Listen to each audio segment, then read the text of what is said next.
just say that, Billy, I've never seen anyone have more dialogue, have to nail these monologues that go on for pages and pages, and he would just have them perfectly and then do them over and over and over again. And sometimes I just want to chat and be like, hey, did you have breakfast today? It was really good, right? And he's in the corner.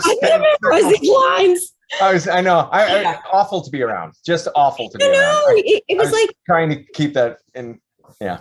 No, it was great. And I think it's a really great, it's a really inspiring thing to see somebody who digs in so deeply and cares so deeply about not just what the words are, but the rhythm of the words is really, great.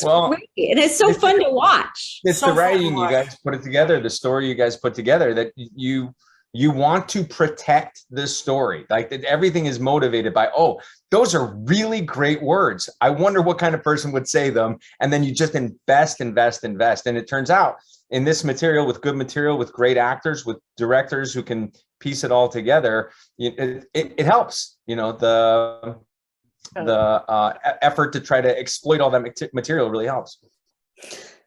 I definitely want to talk about one of my favorite scenes, Jennifer, all season is Alex and Chip in the car, and they have this huge blowout. They're both really emotionally raw because they've learned about Mitch's death, but then it turns into this screaming match. They're screaming, "I hate you so much" at each other. And it's like you had mentioned a little bit, like you really feel that history.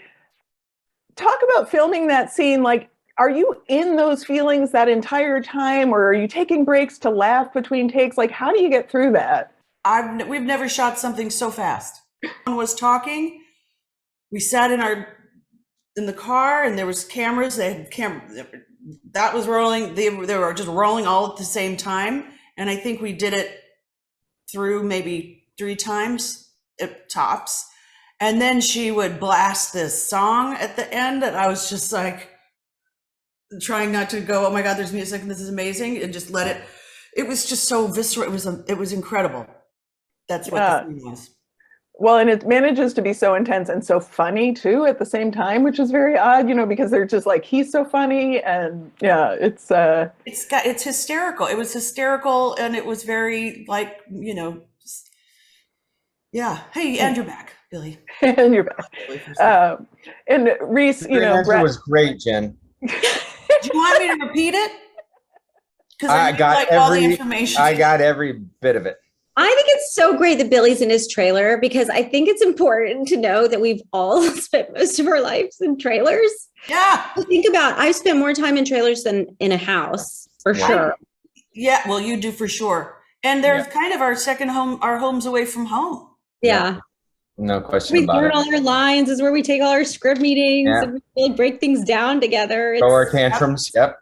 Or something against the wall if you need to. Yeah. Get you touch it. Reese, I want to talk about one theme that affects all the characters, but Bradley the most is she's a public figure, but she has elements of her private life, her family life, like her brother, that she wants to remain private. And obviously that doesn't go as well as she would hope this year. But I'm sure it's something that as a public figure yourself, you can relate to in some way. What was interesting to you about exploring this for her and as a performer? Oh, wow. Yeah. I mean, that is such an interesting aspect of what she dealt with this season. She was, not only was her private life became public, but she was outed by someone, maybe someone on the Zoom even. What?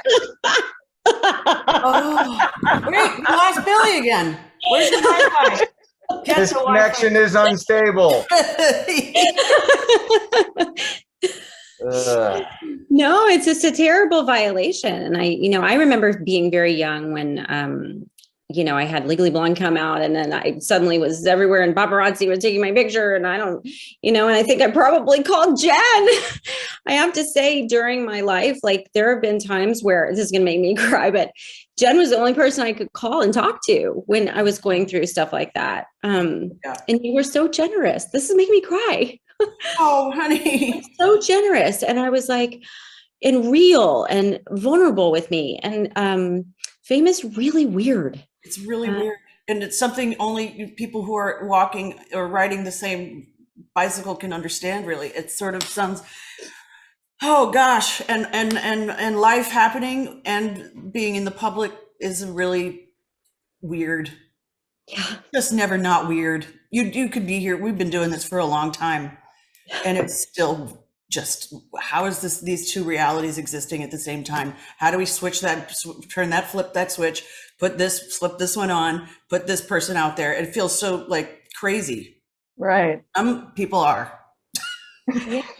But back to Reese, remembering that little voice. I have such a memory of you. There was another particular thing that was going on, and oh my gosh, what crazy times we've lived through, huh? I know. And I'm so lucky to have you in my life. Vice versa. We've just got such a, talk about a history. Yeah.